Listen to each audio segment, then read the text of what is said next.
sedikit gitu ya. Tadi kan Darlin sempat sampaikan topik hari ini itu tentang e-commerce gitu ya. Nah, kita mau bahas sedikit online shopping trend itu seperti apa sih gitu ya di Indonesia. Nah, mungkin zaman kita kalau mundur flashback itu 8 tahun lalu gitu ya atau 9 tahun lalu, zaman awal-awalnya online shopping atau e-commerce masuk ke Indonesia, mungkin zaman dulu itu Lazada gitu ya atau Tokopedia awal-awal yang masuk ke Indonesia. Nah, konsumen atau penikmat online shopping itu didominasi oleh kaum perempuan pada saat itu gitu ya. Bahkan saya pribadi pada saat itu beli apa-apa saya lebih prefer ke offline store dibandingkan saya online shopping gitu ya. Nah, sampai suatu saat saya itu pada saat itu saya mau beli case laptop gitu ya, tapi saya pergi ke Ambassador. Mungkin teman-teman di Jakarta tahu Ambassador dan ITC Kuningan, tapi buat rekan-rekan di luar Jakarta, jadi kalau Ambassador dan ITC Kuningan itu ada salah satu pusat perbelanjaan untuk alat elektronik gitu ya, dari mulai handphone, laptop, dan perangkat-perangkatnya. Nah, saya pada saat ke sana, saya bersama teman saya. Nah, dia bilang, wah, lu ngapain sih mau beli ini doang, datang ke sini gitu ya, kenapa nggak beli online aja gitu ya. Nah, saat itu dia ngajarin saya ingat banget platform yang diajarin ke saya itu platform yang berwarna hijau gitu ya, saya nggak bikin sebut lah ya. Nah, saya mulai dari saat itu sekitar tahun 2016 ya. Mulai dari saat itu sampai sekarang, jadi kalau saya mau belanja barang-barang yang sifatnya tidak perlu dicoba, dalam artian kalau baju, celana itu kan mungkin perlu dicoba gitu ya, untuk memastikan pas dengan ukuran kita. Tapi kalau kayak case handphone, case laptop, atau kabel, nah itu saya sekarang lebih prefer saya beli online, saya beli tinggal klik-klik dari rumah dan barang dikirimkan ke rumah gitu ya, tanpa saya harus datang ke sana, cari tokonya, negosiasi yang alot lagi sama biasa penjaga-penjaga tokonya gitu ya. Nah, saya sekarang melakukannya, saya udah shifting dari yang pergi ke offline store, saya belanja online. Nah, itu cerita tentang saya. Terus kemudian 2 tahun lalu gitu ya, sebelum COVID, saya ngobrol dengan orang tua saya gitu ya.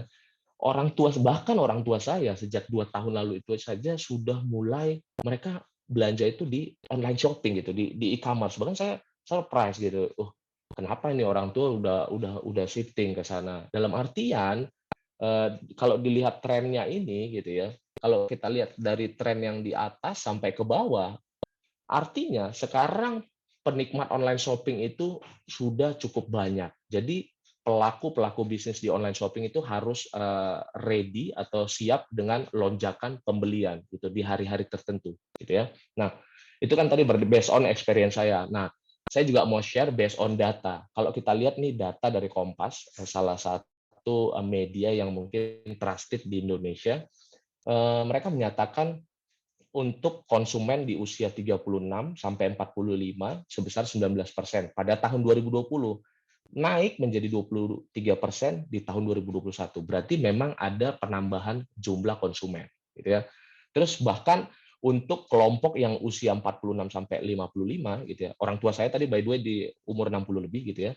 Lebih senior lagi di ini tapi masih atau sudah masuk ke area online shopping. Itu meningkat 3% di tahun 2020 menjadi 5% gitu ya. Nah, jadi ada peningkatan. Walaupun memang tetap didominasi oleh konsumen di range umur 26 sampai 35. Nah, ini datanya gitu ya. Tren online shopping di Indonesia seperti apa sih gitu ya. Nah, kemudian tadi kan Darlin sempat share Double 11 promotion. Nah, kita mau ngomongin di level Indonesia dulu. Nah, di Indonesia itu tren online shopping itu ada namanya Harbolnas. Mungkin rekan-rekan di sini pernah dengar atau menjadi salah satu konsumen di hari Harbolnas gitu ya. Nah, di hari Harbolnas itu kalau kita lihat data di tahun 2019 itu pemerintah atau asosiasi e-commerce itu menargetkan 8 triliun untuk transaksinya gitu ya. Di data transaksinya lebih dari target di mana 9,1 triliun. Itu tahun 2019. Nah, masuk tahun 2020 seperti apa gitu kan. Itu zaman Covid gitu ya. Bahkan walaupun Covid itu melonjak cukup tinggi, yang dari 9,1 triliun menjadi 11 triliun gitu ya. Jadi ada peningkatan sekitar 20%. Orang nggak peduli COVID, tapi tetap berbelanja online gitu ya. Nah, di tahun 2021 walaupun masih kondisi COVID, tetap ini peningkatannya bahkan lebih drastis. Kalau tadi cuma 20%, nah ini tuh dari 11,6 menjadi 18,1. Itu bisa dibilang 30% peningkatannya. Nah, kalau dilihat trennya setiap tahun tuh naik. Jadi kalau dibilang seperti apa nih tahun 2022 gitu ya. E-commerce mesti prepare untuk kejadian yang akan terjadi di Harbolnas 2022 gitu ya. Nah, kalau mereka nggak prepare gitu ya, atau efek negatifnya seperti apa kalau mereka nggak prepare. Jadi kalau misalkan rekan-rekan di sini yang bermain di area e-commerce ataupun punya klien di area e-commerce, mungkin bisa dijadikan conversation buat mereka. Pak, ini bentar lagi Harbolnas seperti apa preparationnya? Karena kalau mereka nggak prepare, biasanya mungkin yang di per second-nya itu transaksinya di angka 1.000, katakan ya. Nah, di Harbolnas itu bisa berkali-kali lipat. Jadi overload, yang ya analoginya kalau teman-teman yang biasa mungkin di pekerjaan atau di kuliah dikasih kerjaan atau tugas 1 hari 3 gitu ya, menyelesaikan 3 tugas, tapi di area tertentu, di hari tertentu dikasih 30 tugas. Nah, itu pasti kan teman-teman akan overload. Nah, impact-nya kalau overload seperti apa? Dari sisi IT infrastruktur, kalau memang tidak mampu menahan atau mensupport transaksi yang cukup besar, biasanya akan terjadi server down atau server crash. Nah, kalau sudah server crash, ya bayangkan tadi kan 1 hari kita katakan di tahun 2021 gitu ya, transaksinya 18 triliun, dibagi 24 jam aja mungkin sekitar 750 miliar gitu ya. Bayangkan kalau 5 menit aja 1/10 dari 750 miliar, berarti akan kehilangan 75 miliar. Itu cuma 5 menit down. Bayangkan kalau berjam-jam. Jadi memang impact-nya cukup besar. Kalau dari pelaku bisnis tidak punya environment yang cukup kuat untuk mensupport transaksi yang cukup besar gitu ya. Nah, karena ada resiko-resiko seperti ini, kita dari Alibaba, ya dari Alibaba Cloud, kita punya solusi-solusi untuk case-case seperti ini. Nah, mungkin sebelum masuk ke sana, by the way teman-teman, kalau misalkan ada yang mau ditanyakan, silahkan mungkin bisa ditulis di kolom chat ya. Jadi nanti mungkin sembari saya presentasi, kalau saya lihat ada pertanyaan, saya mungkin akan jawab. Oke, saya lanjut. Nah, saya mungkin start dari siapa sih Alibaba Cloud gitu ya. Nah, kalau dilihat di bagian kiri itu ada Alibaba Group. Nah, Alibaba Group ini berdiri tahun 1999. Nah, Alibaba Group ini adalah salah satu e-commerce terbesar di China. Jadi memang berdirinya sudah metode bisnisnya digital e-commerce gitu ya. Jadi transaksinya online pada saat itu tahun 1999. Nah, berjalannya waktu, bisnis berkembang, akhirnya Alibaba mendirikan beberapa anak perusahaan, kalau bisa dilihat di sini Taobao, Alipay, Tmall, Alimama, gitu ya. Nah, di tahun 2009, tadi saya sampaikan siapa sih Alibaba Cloud gitu ya. Di tahun 2009, Alibaba Group mendirikan satu perusahaan namanya Alibaba Cloud.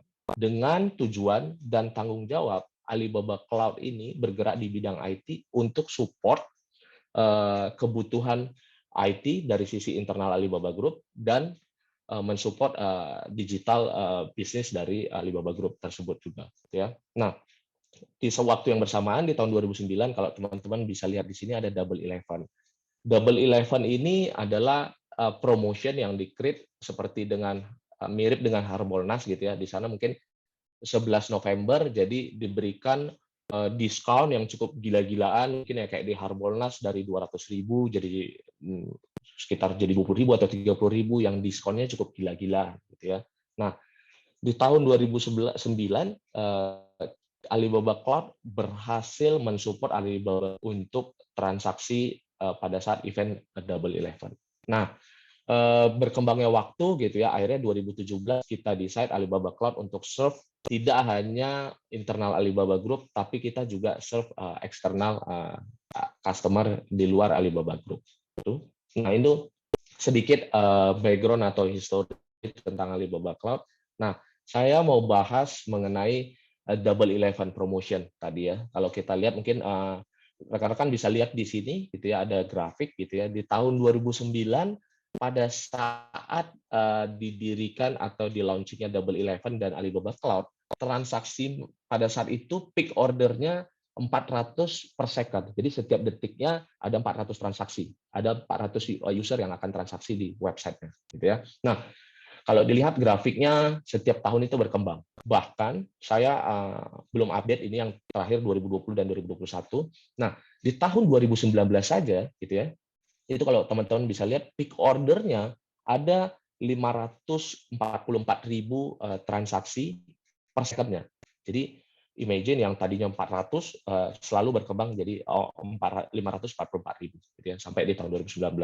Dengan itu seperti apa? Itu ada 600 juta pembeli gitu ya dari 200 negara. Saya sudah sampaikan tadi Alibaba Group serve bukan hanya di China, kita serve globally gitu ya. Dengan 9 bahasa, bukan cuma bahasa Inggris ataupun bahasa Mandarin saja. Gitu ya. Nah, 60 dari transaksi itu menggunakan fingerprint dan face recognition gitu, fingerprint recognition gitu ya. Jadi kita sudah support teknologi itu untuk dari sisi security-nya gitu ya. Jadi kan kita belanja online ya biasalah pelaku online juga concern dengan security-nya. Nah, biasa kalau misalkan banyak pembeli pertanyaan biasa ada yang nggak pengen nanya barangnya, spesifikasi pengiriman dan lain hal gitu ya. Nah, 98 customer support itu dibantu oleh AI. Jadi tidak harus ada orang yang balasin chatnya satu-satu. Kita juga punya teknologi AI, gitu ya. Nah, chatnya itu sekitar 2,5. Jadi kalau misalkan kita tidak punya platform yang cukup tangguh atau cukup kuat gitu ya, yang bisa fleksibel naik turun, ya mungkin transaksi ini nggak akan berhasil gitu ya, atau event ini nggak akan berhasil 100%. Nah, ini yang salah satu success story-nya kita Alibaba Cloud untuk Double 11. Nah, di luar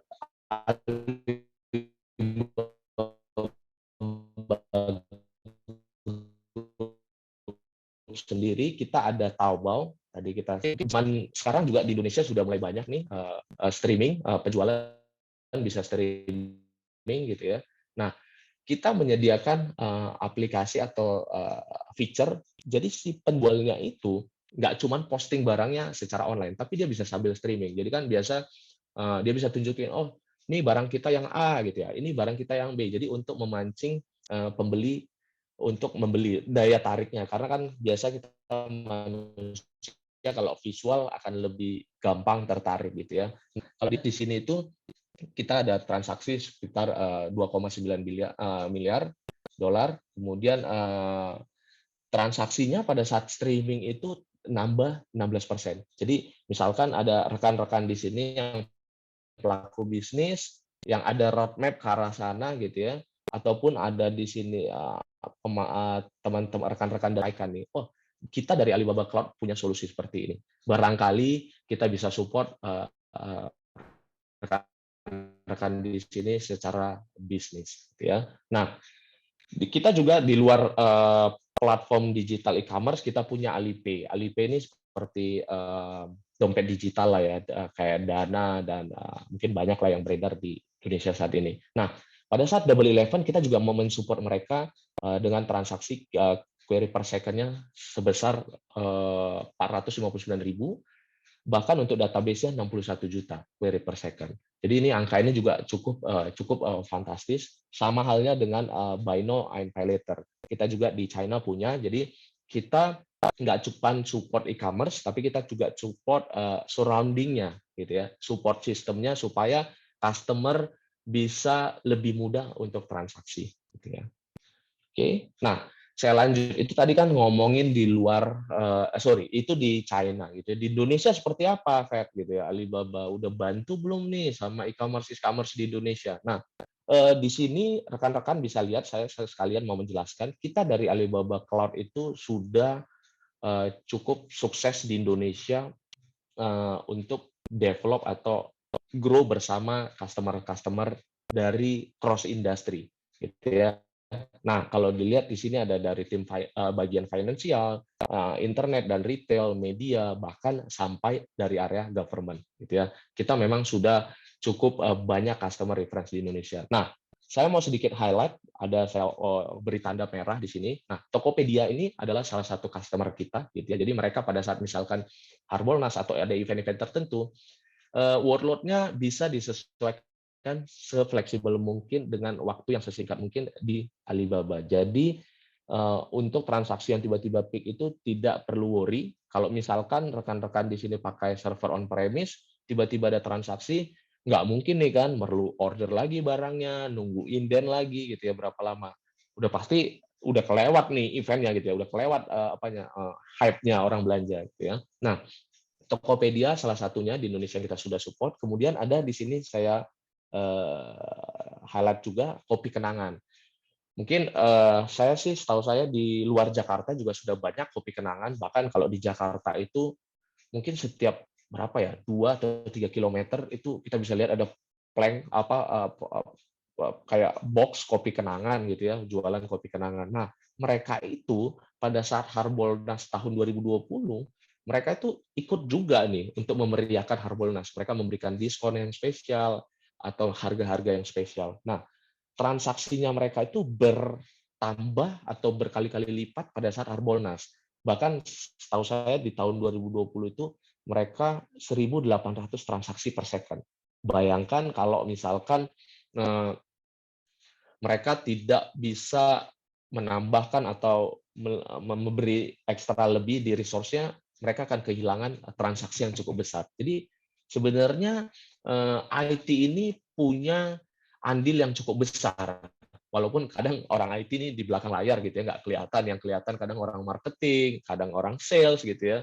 Nah, tapi sebenarnya untuk transaksi digital itu, IT itu salah satu support atau kontributor yang terbesar untuk menyukseskan transaksi atau festival tertentu, gitu ya. Nah, ini yang client reference yang saya mungkin highlight di Indonesia untuk relate dengan Harbolnas gitu ya atau promotion. Nah, kemudian Alibaba Cloud sendiri punya apa sih gitu ya? Punya solusi apa untuk menunjang e-commerce di Indonesia. Jadi kalau rekan-rekan di sini sekali lagi yang mungkin bergerak di bidang e-commerce atau partner-partner di sini yang punya klien e-commerce mungkin bisa disampaikan gitu ya. Kita dari Alibaba itu adalah nomor satu vendor yang container services di China menurut Gartner, gitu ya, best Gartner. Gartner ini adalah perusahaan independen yang melakukan survei untuk di bidang-bidang seperti IT, gitu ya. Kemudian triliun transaksi kita sudah bisa support di Double 11 promotion, gitu ya. Kemudian nomor satu juga untuk cloud services, jadi 66%-nya itu user di China. Itu yang pertama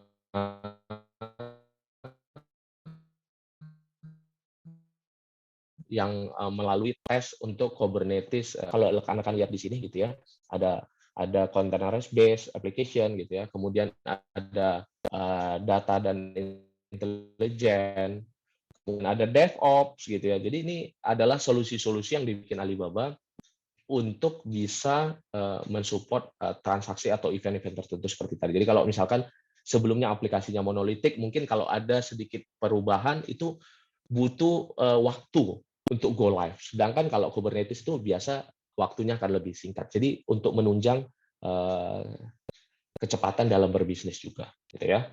Nah, nanti detailnya mengenai solusi akan dibahas oleh rekan saya Pak Fahri, gitu ya. Nanti akan dibahas lebih detail masing-masing solusinya apa, benefitnya seperti apa, gitu ya. Jadi silakan nanti kalau ada tertarik, silakan ditanyakan langsung aja. Nah, saya mungkin mau share gitu ya. Nah, Alibaba Cloud itu udah seperti apa sih gitu ya di dunia atau bukan di Indonesia gitu. Nah, kita kalau dilihat dari peta map ini memang kebanyakan kita titiknya itu di China karena kita lahir di China. Itu mungkin hal yang wajar. Tapi kita sudah expand ke negara-negara di luar China. Ya, salah satunya itu Indonesia, bahkan sampai ke Europe dan US. Jadi saat ini Alibaba Cloud sudah punya 27 Alibaba Cloud Region, kemudian ada 84 availability zone dengan 2.800 lebih CDN nodes yang tersebar di 200 lebih negara dan region, ya termasuknya Indonesia. Bahkan di Indonesia kita sudah punya lebih dari satu data center. Jadi tidak usah worry. Jadi kalau sekali lagi kalau ada rekan-rekan yang tertarik untuk diskusi lebih lanjut, datanya di mana nih gitu ya.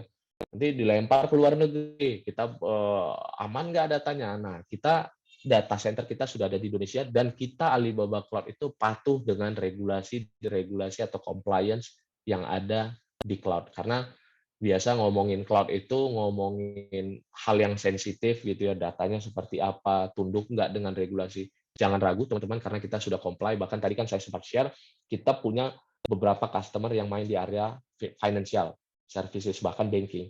Ini adalah industri-industri yang cukup strict gitu dengan regulasi karena diawasi oleh BI dan OJK.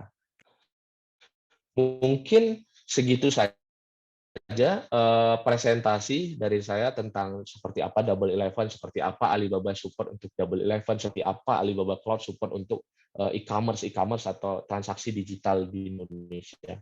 Jadi sekali lagi terima kasih untuk waktunya. Selamat malam. Saya kembalikan ke Darlene. Terima kasih, Febrin. Sebentar. Terima kasih, Febrin, untuk sharingnya. Oke, mungkin suara saya jelas nggak ya? Ya, sama-sama. Jelas, jelas. Oke, sip. Thank you ya udah sharing for the introduction of Alibaba Cloud dan juga Global Shopping Festival. Nah, teman-teman, kalau ada pertanyaan jangan lupa ya untuk drop di Q&A box. Jadi teman-teman langsung aja ditanyakan di situ dan nanti kita akan bahas di akhir acara di saat Q&A session. Mungkin kita bisa langsung masuk ke sesi berikutnya dengan Fakri yang lebih memperkenalkan lebih teknikalnya ya gimana cara untuk handle your traffic, your sales traffic. Silakan Fakri. Thank you, Darlene. Ya, sebelumnya perkenalkan saya Fakri, saya Solution Architect di Alibaba Cloud Indonesia. Jadi kalau teman-teman mau discuss terkait dengan technical, skenario, kemudian untuk sisi teknis yang bisa kita lakukan di Alibaba Cloud, itu bisa kontak saya. Untuk malam ini, untuk yang skenario e-commerce ini, jadi biasanya e-commerce itu challenge-nya apa sih yang biasa terjadi? Nah, berdasarkan pengalaman saya, e-commerce itu biasanya ada 3 hal yang banyak digunakan di Alibaba Cloud. Itu challenge-nya yang pertama itu terkait dengan traffic. Karena kalau kita ngomongin e-commerce, otomatis untuk traffic-nya kita nggak bisa tebak gitu. Apakah hari ini dia akan high atau hari ini akan low. Karena kan kalau e-commerce itu semua pihak bisa memasarkan produknya di tempat kita. Bisa jadi kita nggak ada campaign, tapi untuk produk yang dipasarkan di e-commerce kita itu ada campaign, otomatis kan banyak pengunjung juga yang akan mengakses dari website kita atau dari e-commerce kita. Kemudian yang kedua itu dari sisi security, biasanya e-commerce itu banyak yang melakukan serangan terhadap e-commerce, mencari celah, kemudian biar bisa dapat benefit dari situ. Dari yang mulai hijacking, kemudian melakukan phishing, dan lain-lain, itu sangat rentan kalau kita menggunakan e-commerce. Jadi kalau kita punya produk e-commerce, nanti kita udah menjalankan e-commerce bisnis, kemudian itu security-nya itu sangat rentan. Dan yang ketiga, setelah dari e-commerce, biasanya kita akan punya banyak data yang bisa kita olah untuk meningkatkan bisnis kita. Atau bisnis dari tenan, dari klien yang menggunakan e-commerce kita. Nah, di situ fungsinya data analytics dan lain-lain. Jadi nantinya produk-produk yang ditawarkan di e-commerce itu bisa sustain dan bisa meningkatkan revenue mereka. Otomatis e-commerce kita itu akan semakin meningkat. Untuk masalah traffic sendiri, salah satu contoh itu di Alibaba itu kita pakai contoh Lazada. Lazada itu tiap tahun ada event 11.11, tadi udah dibahas juga sama Mas Febrin. Jadi 11.11 itu event di Cina. Itu tiap tahun itu traffic-nya atau revenue yang dihasilkan dari event itu semakin tinggi dari tahun ke tahun gitu. Artinya di situ banyak orang yang mengakses gitu, bahkan sampai ratusan ribu per second tadi sudah disampaikan. Nah, bagaimana cara kita untuk menghandle traffic sebesar itu? Kemudian apakah Alibaba Cloud itu mumpuni atau mampu untuk menghandle traffic sebanyak itu? Jadi dari Alibaba Cloud sendiri kita ada beberapa produk yang bisa digunakan. Nah, event 11.11 itu yang biasa dilakukan sama Lazada setiap tahun itu dilakukan atau aplikasinya itu disupport dari Alibaba Cloud. Jadi dari mulai data intelligence-nya, kemudian distributed application, DevOps, container, kemudian dari sisi availability, observability, log dan lain-lain sampai security-nya itu semuanya menggunakan Alibaba Cloud. Jadi kalau ditanya apakah Alibaba Cloud mampu menghandle traffic yang banyak atau traffic yang besar, itu jawabannya kita mampu. Gitu. Contohnya yang dari event 11.11 tersebut. Dan cloud platform kita untuk yang kontainer platform itu juga masuk di Leaders Quadrant. Gitu. Jadi kalau dilihat di Forrester Wave itu yang di Leaders Quadrant itu ada Alibaba Cloud dengan Google Cloud. Jadi artinya kita nggak kalah juga teknologinya di kontainer platform.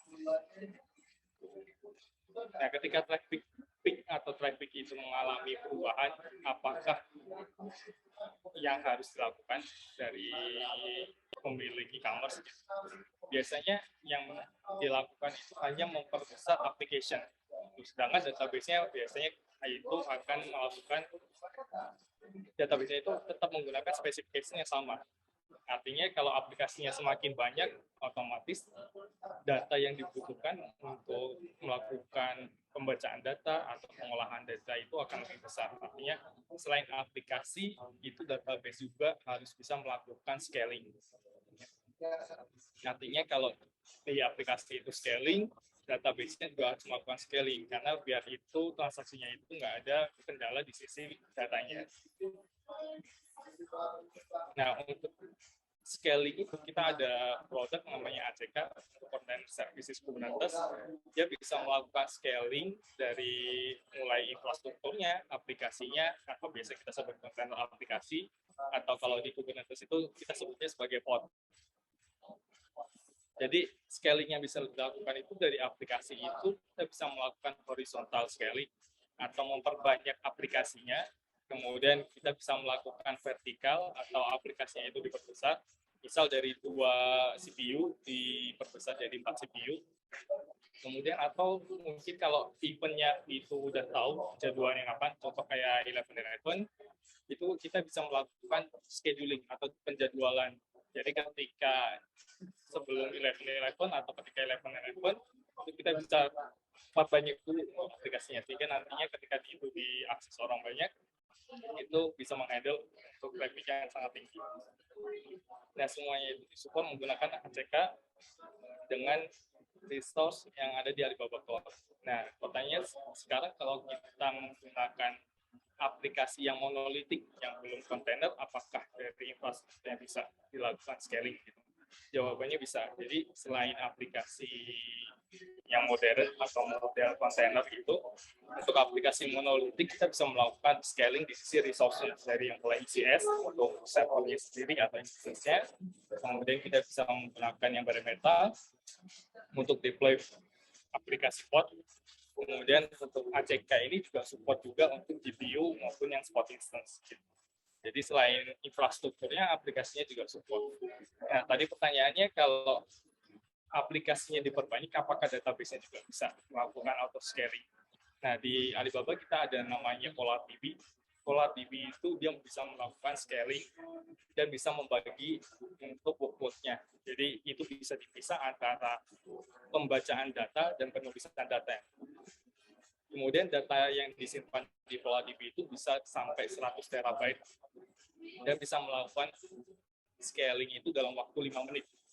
Jadi katakanlah kita mau scale up dari 2 vCPU ke 32 vCPU, itu bisa dilakukan dalam waktu 5 menit. Atau misal database-nya itu lebih banyak digunakan untuk membaca data, kita mau perbesar rate-nya aja itu bisa. Jadi dari yang mulainya 2 nodes database, kemudian menjadi 4 nodes, itu bisa dilakukan dengan menggunakan VolaDB. Ini salah satu keunggulan kalau menggunakan VolaDB atau yang cloud native database. Artinya database-nya itu juga bisa dilakukan scaling. Kemudian kalau dari sisi security e-commerce, biasanya yang perlu tahu untuk di sisi security itu kita perlu melakukan defense untuk chain yang perlu diamankan di sisi e-commerce provider kita itu. Jadi biasanya attacking itu akan mulai dari scanning. Dia akan mencari tahu celahnya yang ada di platform e-commerce kita. Kemudian dia akan melakukan attacking. Ketika udah dilakukan attacking, dia akan memasukkan sesuatu. Jadi itu bisa berupa phishing, malware, atau kalau yang banyak sekarang itu ransomware. Jadi ketika mereka menemukan celah, kemudian dia melakukan serangan, dia memasukkan sesuatu ke platform kita, kemudian di exploitation datanya atau aplikasi yang dilakukan exploitation, bisa jadi setelah melakukan exploitation itu memungkinkan untuk melakukan installation, dan dia bisa mengambil data yang ada di e-commerce platform kita menggunakan remote execution. Biasanya itu objektif yang dilakukan untuk mendapatkan benefit-benefit dari e-commerce. Nah, di cloud sendiri kita mengenal istilah untuk share responsibility, artinya dari customer punya responsibility untuk menjaga datanya, dari sisi platform juga punya responsibility untuk menjaga dari sisi cloud provider-nya sendiri, dari Alibaba Cloud. Nah, di Alibaba Cloud kita mempunyai beberapa service yang bisa mendukung untuk pengamanan data atau pengamanan di sisi e-commerce-nya, dari mulai account security, kemudian operation, kemudian kita bisa protect dari sisi network, server, maupun data, serta application yang ada di Alibaba Cloud. Tapi kalau misal dari teman-teman semua itu bingung gimana cara melakukan security tersebut, kemudian kita bisa juga menyediakan namanya services. Jadi kita udah menyediakan platform yang sudah jadi, yang bisa langsung digunakan untuk mengamankan data yang ada di Alibaba Cloud. Jadi kalau kita balik lagi ke chain attacking yang kita punya, yang kita udah bahas di awal tadi, jadi dari mulai scanning itu kita udah bisa protect dari sisi baik itu sisi network atau application, itu kita bisa protect langsung, sehingga dari pengguna atau dari hacker itu tidak bisa mendapatkan data yang dia butuhkan. Kemudian ketika mereka melakukan serangan, kita bisa protect dari sisi delivery attacking-nya tersebut. Jadi kita udah protect server yang kita punya, kemudian application yang kita proteksi menggunakan WAF, untuk servernya kita bisa proteksi menggunakan security center, networknya kita bisa proteksi menggunakan firewall. Jadi sudah sampai sisi sini, itu chain-nya itu bisa diputus, sehingga nantinya ke depannya amit-amit kalau misal dia ada exploitation, installation, dan lain-lain, itu dia nggak bisa sampai dapetin datanya. Jadi itu fungsinya untuk security yang ada di cloud. Sebenarnya dari sisi cloud platform atau dari sisi Alibaba sendiri, kita sudah menyediakan beberapa services yang bisa digunakan untuk melindungi aplikasi yang ada di Alibaba Cloud. Kemudian kalau kita udah pakai kontainer, biasanya kan kontainer itu udah bentuknya image gitu. Jadi kita udah dapat image yang udah jadi, atau misalnya image dari public repository. Nah, cara melindungi aplikasinya sendiri itu biasanya dari image tersebut kita perlu melakukan scanning. Fungsinya apa? Jadi kalau kita ambil image dari public, itu biasanya dari publik kita nggak bisa verify gitu, apakah image-nya itu ada penambahan malware atau phishing atau execution comment. Nah, fungsinya vulnerability scanning itu buat mengecek apakah di sini image-nya itu sesuai dengan yang official atau enggak. Gitu. Kemudian kita bisa sesuaikan juga dengan signing hash-nya. Kemudian habis itu kita bisa validasi untuk digunakan di Kubernetes platform atau yang kita sebut sebagai ACK. Nah, setelah kita deploy di Kubernetes platform, itu kita juga bisa mengamankan aplikasi yang udah di deploy itu menggunakan security center. Jadi si security center itu akan melakukan proteksi baik ketika itu aplikasinya udah di deploy di dalam bentuk kontainer aplikasi atau dari sisi instance-nya sendiri itu bisa dilakukan proteksi menggunakan security center. Gitu. Kemudian untuk yang fitur yang biasanya digunakan e-commerce yaitu data analytics dan AI gitu. Jadi ketika e-commerce sudah banyak pengunjungnya, kemudian sudah banyak produk yang ditawarkan, kita biasanya perlu yang namanya data analytics. Jadi misal saya punya toko di e-commerce, nah saya pengen tahu nih penjualan bulan ini tuh berapa, kemudian produk apa aja yang biasanya dibeli sama customer sehingga saya bisa meningkatkan stok untuk produk tersebut. Kemudian biasanya customer itu juga punya profiling. Profil customer itu seperti apa? Apakah dia cocok dengan profil yang saya punya, itu produk yang saya punya, dan customer itu biasanya dia nggak tahu apa yang akan dibeli sebelum kita menawarkan, gitu kan. Jadi biasanya kalau kita melihat e-commerce itu biasanya ada product recommendation. Bahkan di luar e-commerce pun, kalau kita bisa udah pakai yang media streaming, model kayak Netflix dan lain-lain, dia pun juga menyediakan produk atau content recommendation.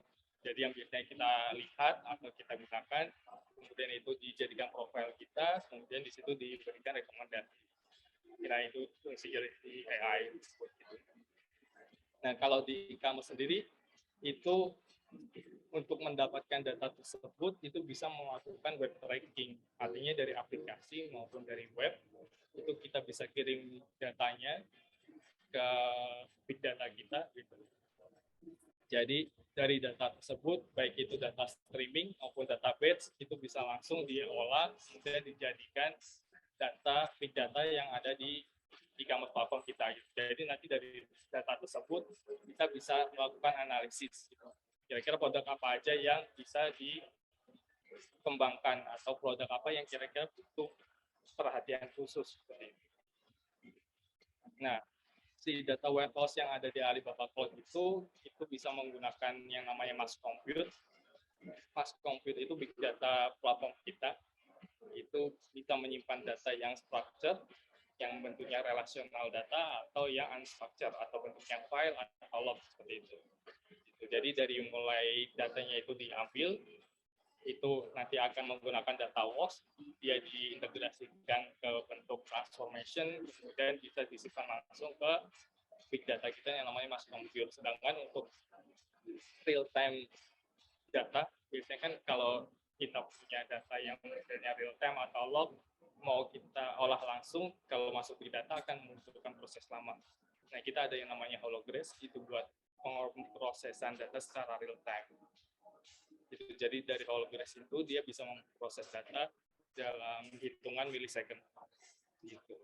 Jadi setelah data real time itu diproses atau data yang modelnya offline atau yang batch synchronization itu diproses menggunakan Mass Compute, itu bisa langsung ditampilkan menggunakan data visualization kita.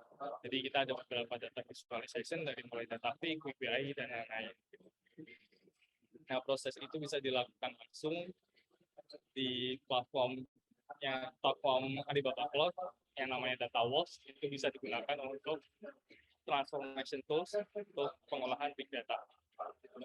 Nah, service-service ini yang digunakan untuk 1111. Jadi biasanya tiap tahun kita melakukan review atau melakukan analisis data, nggak cuma dari data 1111, tapi datanya itu juga keseluruhan dari data pengunjung kita.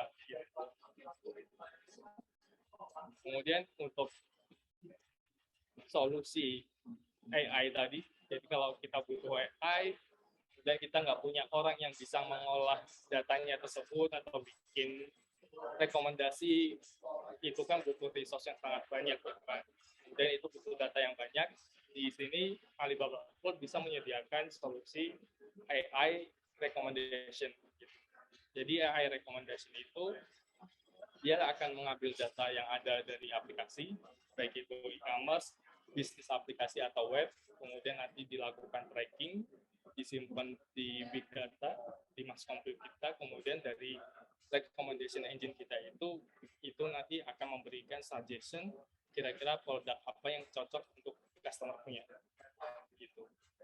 Jadi solusinya itu bisa langsung real time dan sesuai dengan profile yang customer biasa akses. Jadi e-commerce solution yang kita bisa provide atau kita bisa support nggak hanya dari traffic tadi, kemudian security, data analitik, dan AI, tapi kita juga bisa support beberapa solusi lainnya. Tapi untuk sesi hari ini kita hanya bahas di 3 itu. Jadi dari traffic kita bisa melakukan scaling, jadi aplikasinya itu bisa di elastic, bisa dilakukan scale out, bisa dilakukan scale up. Gitu. Jadi dari aplikasi itu bisa, jika menggunakan aplikasi kontainer, itu bisa menggunakan Kubernetes platform atau yang kita sebut sebagai ACK, kemudian database-nya itu bisa menggunakan CloudDB. Jadi nggak hanya aplikasinya yang di scale out, tapi database-nya juga bisa di scale out. Kemudian dari sisi security, itu kita bisa mengamankan untuk dari sisi chain-nya, dari mulai scanning, tracking, kemudian delivery, exploitation, installation, sampai command. Gitu. Jadi dari attacker atau dari hacker itu nggak bisa mendapatkan data yang mereka inginkan. Gitu. Kemudian untuk di sisi data analytics dan AI, itu kita bisa menyediakan big data platform dari mulai data ingestion atau collect datanya, ambil datanya itu menggunakan DataWorks, kemudian kita olah di situ menggunakan DataWorks, baik secara real time bisa dilakukan di Holograph atau secara batch dilakukan di mass compute. Dari situ baru datanya itu ditampilkan sebagai rekomendasi atau data analitik. Dan untuk rekomendasi, jika membutuhkan AI recommendation, itu kita ada untuk solusi yang bisa langsung digunakan, namanya AI recommendation. Itu nanti dia bisa melakukan profiling data dari customer behavior, kemudian nanti kita bisa melakukan suggestion untuk produk yang bisa direkomendasikan. Kurang lebih itu untuk sesi hari ini.